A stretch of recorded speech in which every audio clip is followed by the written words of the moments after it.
Hello friends, आप देख रहे हैं हरीश फिजिक्स एकेडमी। हमारा ये आज 7वां लेक्चर है और अंतिम लेक्चर है इस मोशन चैप्टर में। इसके बाद हमारा ये मोशन चैप्टर ख़त्म हो जाएगा। उसके बाद हम एक नए चैप्टर की शुरुआत करेंगे। तो आज के जो हमारे 7वें लेक्चर में मोशन चैप्टर में हमारा जो टॉपिक है वो है यूनिफॉर्म सर्कुलर मोशन है। तो शुरुआत क्या करना है आज हमें, यूनिफॉर्म सर्कुलर मोशन। तो इसमें हमें ये आज पढ़ना है यूनिफॉर्म सर्कुलर मोशन। तो हम क्या करते हैं, सबसे पहले यूनिफॉर्म सर्कुलर मोशन की डेफिनेशन लिख लेते हैं, फिर उसी डेफिनेशन से हम एग्जांपल कंसिडर करके यूनिफॉर्म सर्कुलर मोशन क्या होता है हम समझेंगे। तो यूनिफॉर्म सर्कुलर मोशन का डेफिनेशन क्या हो जाएगा, when a body moves in circular path, क्या है circular path with uniform speed,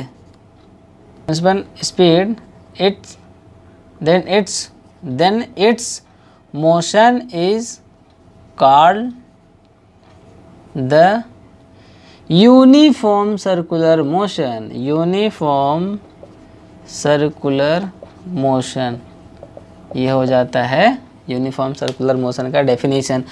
मतलब क्या है, यदि कोई बॉडी मूव हो रहा है सर्कुलर पाथ में, यदि कोई बॉडी सर्कुलर पाथ में मूव हो रहा है किससे, यूनिफॉर्म स्पीड, जिसकी स्पीड क्या है, यूनिफॉर्म है, चेंज नहीं हो रहा है, तो क्या होगा, वो क्या कहलाएगा, यूनिफॉर्म सर्कुलर मोशन। ठीक है। अब इसी यूनिफॉर्म सर्कुलर मोशन को हम क्या करते हैं, एग्जाम्पल कंसिडर करते हैं भाई से यूनिफॉर्म सर्कुलर मोशन क्या होता है। ठीक है। अब जैसे मान लीजिए यहाँ पर एक मेरा है क्लोज पाथ है, यहाँ पे एक क्लोज पाथ है। ठीक है। यहाँ कोई पार्टिकल है, ए है और ये बी है और ये सी हो गया और डी हो गया। ठीक है। अब हमारा पार्टिकल क्या हो रहा है, मूव हो रहा है किससे, क्या बोल रहा है यहाँ पर, यूनिफॉर्म स्पीड से। हमारा पार्टिकल क्या हो रहा है, मूव हो रहा है यूनिफॉर्म स्पीड से। ठीक है। यहाँ पे तो हो सकता है इसकी स्पीड और वेलोसिटी हो सकता है सेम रहे, बट यहाँ जैसे बी पहुँचता है उसकी क्या हो रहा है, डायरेक्शन चेंज हो जा रही है। ठीक है। तो क्या है, डायरेक्शन चेंज हो जा रही है। तो जैसे ए से बी का डायरेक्शन चेंज हो गया, फिर सी पाने के बाद फिर से वापस डायरेक्शन चेंज हो गया, यहाँ पे डी पे आया फिर से उसका डायरेक्शन चेंज हो गया। तो इस तरह से हो सकता है मैग्नीट्यूड भी चेंज हो या डायरेक्शन भी चेंज हो, बट इस केस में क्या हो रहा है, हमारा डायरेक्शन चेंज हो रहा है, बट क्या स्पीड इसका यूनिफॉर्म है लेकिन इसका डायरेक्शन चेंज हो रहा है। तो इस तरह से ये हो जाएगा। अब क्या करते हैं हम इसको हम दूसरा बी ले लेते हैं। अब मान लीजिए मैं इसको, अब इसमें कितना 4 साइड है, तो इसमें कितनी बार डायरेक्शन चेंज हो रहा है, 1 2 3 4 बार डायरेक्शन चेंज हो रहा है यहाँ पे। ठीक है। अभी हम क्या करते हैं, हेक्सागोनल ले लेते हैं यहाँ पे। तो इस तरह से हमारा हेक्सागोनल हो गया, ऐसा। तो यहाँ पे हो गया ए, यहाँ बी, सी, डी, यहाँ ई और एफ हो गया। ठीक है। तो अगर यहाँ पार्टिकल हमारा मूव हो रहा है, यहाँ से हमारा जो बॉडी है वहाँ से मूव हो रहा है ए से, तो ठीक है, यहाँ पे तो कांस्टेंट वेलोसिटी से आएगा यहाँ पे बी तक। ठीक है। यहाँ से फिर वापस आएगा, उसकी डायरेक्शन चेंज हो जा रही है। डायरेक्शन चेंज हो रही है या मतलब स्पीड चेंज हो रही है, मतलब क्या उसमें एक्सेलरेशन हो रहा है, क्या हो रहा है उसमें एक्सेलरेशन हो रहा है। तो यहाँ से बी से आया, ये क्या हो गया, ए से बी आएगा, बी से सी आ जाएगा, फिर क्या डायरेक्शन यहाँ पे चेंज हो गया, फिर डायरेक्शन इधर, फिर डायरेक्शन यहाँ पे, वापस डायरेक्शन यहाँ पे चेंज हो गया। तो इस तरह से ये डायरेक्शन चेंज होते जा रहा है। तो ये हो रहा है हमारा, तो डायरेक्शन चेंज। अभी हम क्या करते, अभी इसमें कैसा इसमें क्या था, 4 बार उसको उस बॉडी को मूव होना था। अभी यहाँ पे 1 2 3 4 5 6, तो यहाँ पे क्या हो रहा है, 6 बार हो रहा है। ठीक है, ये भी हो गया। अगर अभी हम क्या करते हैं, आइए हम चाहे जितना भी यहाँ पे साइड से बढ़ाते जाएंगे, तो ये क्या होगा, जो इसका जो नंबर ऑफ डायरेक्शन जो चेंज हो रहा है वो ऐसा मतलब चेंज ही होता जाएगा। जैसे मान लीजिए अभी यहाँ पे हमने जो इसका साइड बढ़ाया दिया, पहले 4 से 6 किया, तो यहाँ पे कैसा है, उसका डायरेक्शन 6 बार चेंज हो रहा है। ऐसे हम जितना बार बढ़ाएंगे, 6 के बाद 8 10 12 14, जितना में से डायरेक्शन जिसका इसका हम साइड बढ़ाते जाएंगे, उस तरह से क्या हो जाएगा, वो उसका डायरेक्शन चेंज होएगा। तो एक टाइम ऐसा आएगा हम जो साइड बढ़ा देंगे एंड वो इस तरह से सर्कल बन जाएगा हमारा। तो यहाँ पे जो होगा हर एक पॉइंट पे क्या हो रहा है, वेलोसिटी चेंज होगा, हर एक पॉइंट पे वेलोसिटी चेंज होगा। हर एक पॉइंट वेलोसिटी क्यों चेंज होगा, क्योंकि यहाँ पे जो साइड वजह से यहाँ पे चेंज हो रहा है, यहाँ पे चेंज हो रहा है, यहाँ पे चेंज हो रहा है, यहाँ पे चेंज हो रहा है। तो यहाँ पे कैसा है जो तो यहाँ पे कैसा हो रहा है कि यहाँ पे n नंबर ऑफ क्या है यहाँ पे साइड्स है। तो इस तरह से क्या होगा, हर एक पॉइंट पर हमारा वेलोसिटी चेंज होगा। यहाँ पे हर एक पॉइंट पर हमारा वेलोसिटी चेंज होने वाला है, ठीक है। तो अभी हम क्या करते हैं, इसको इस सर्कल को ही कंसिडर करके हम क्या करते हैं, अपने सर्कुलर मोशन का इक्वेशन निकालते हैं, जैसे उसमें क्या निकालना है, ठीक है।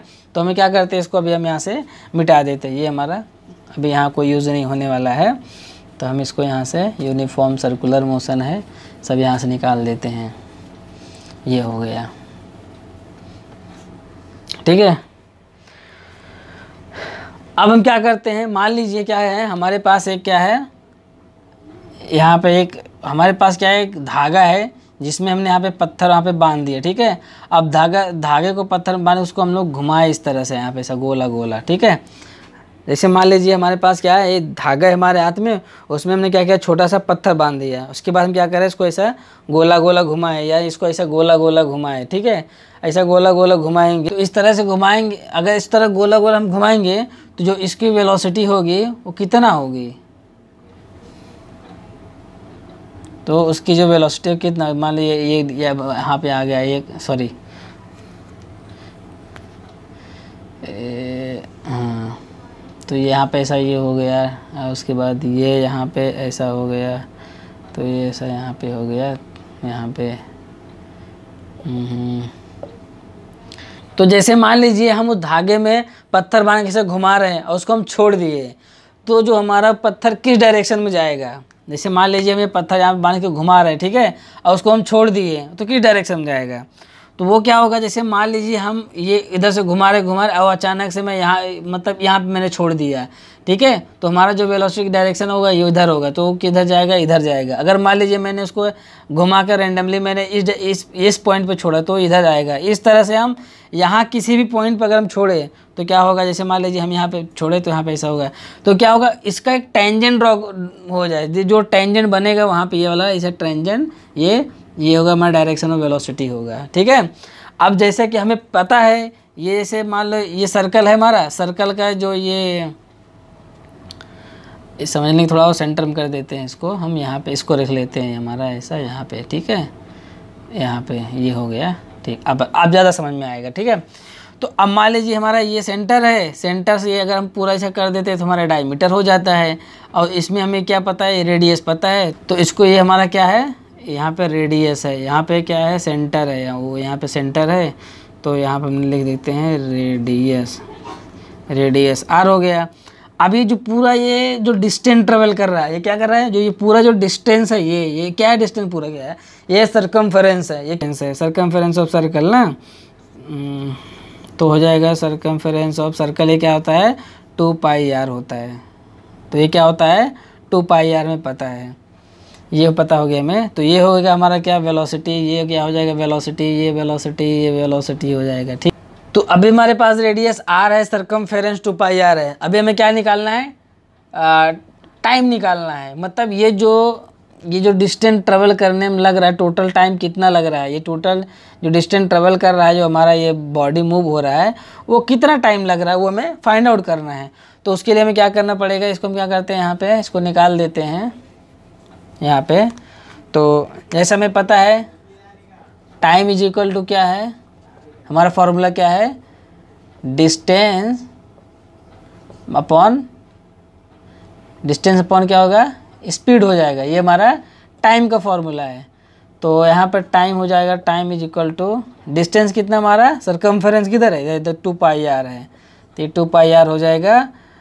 उसके बाद क्या है, स्पीड कितना हमारा, वेलोसिटी भी है, ये हमारा वेलोसिटी है, तो ये हो जाता है हमारा टाइम का। तो इसको हम T is equal to 2 pi R by V भी लिख सकते हैं, इस तरह से हम फाइंड आउट कर सकते हैं। तो हमने इस टॉपिक में देखा भाई यूनिफॉर्म सर्कुलर मोशन क्या होता है, यूनिफॉर्म सर्कुलर मोशन डेफिनेशन देखा, एक एग्जांपल कंसिडर किया, फिर उस एग्जांपल से हमने क्या निकाला, यहाँ पे जो हमारा सर्कमफेरेंस था, सर्कमफेरेंस ऑफ हमारा जो सर्कुलर मोशन था उसका रेडियस हमें यहाँ पे पता था, तो सर्कमफेरेंस 2 पाई आर था। तो वो दो वैल्यू यहाँ सब्स्टिट्यूट करके हमने ये हमारे पास टाइम निकाला, मतलब जो हमारा पार्टिकल मूव हो रहा है सर्कुलर मोशन में कितना टाइम में हमारा डिस्टेंस ट्रेवल करेगा, ये हमने कैलकुलेट किया। और अगर देखा जाए यूनिफॉर्म सर्कुलर मोशन के एग्जाम्पल से अगर बात किया जाए तो जैसे आप एग्जाम्पल मान लीजिए रोटेशन ऑफ अर्थ है। अर्थ भी क्या है, सूर्य के चारों तरफ सर्कुलर मोशन क्या होता है, घूमता रहता है। तो वो उसकी एक जो ऑर्बिट फिक्स रहती है, वो जो सन की ग्रेविटी रहती है, अर्थ की ग्रेविटी रहती है, तो उनकी वजह से क्या रहता है, उनका एक फिक्स पाथ रहता है, उसमें यूनिफॉर्म सर्कुलर मोशन होता है। और अगर इसे दूसरा एग्जांपल देखने जाएं तो जो हमारा आर्टिफिशियल सैटेलाइट होता है, जब हम यहाँ से भेजते हैं तो वो भी क्या करता है, ग्रेविटी की मदद से क्या कहते हैं, वो भी एक फिक्स ऑर्बिट में या फिक्स सर्कुलर पाथ में वो रिवॉल्व होते रहते हैं, मूव होते रहते हैं। तो ऐसा एग्जांपल से अगर एग्जांपल करें, अगर आपने एटम्स के बारे में सुना है, स्ट्रक्चर ऑफ एटम के बारे में सुना है, तो उसमें जो इलेक्ट्रॉन्स होते हैं वो भी एक फिक्स पाथ में क्या करते हैं, वो भी मूव होते हैं, रोटेट होते हैं। तो ये सब सारे एग्जांपल है यूनिफॉर्म सर्कुलर मोशंस के हैं। तो आज का हमारा जो लेक्चर है यहीं पे ख़त्म होता है। हमारा जो मोशन चैप्टर था इसका हमारा ये आज आखिरी लेक्चर था।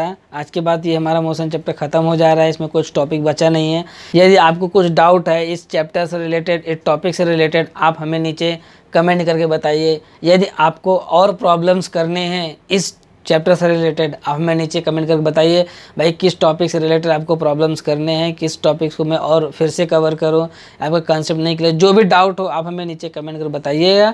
और हम अब मिलते हैं अगले चैप्टर में एक नए चैप्टर के साथ, एक नए वीडियो के साथ। तब तक के लिए नमस्ते, टाटा, बाय बाय, धन्यवाद। और हाँ, भूलिएगा मत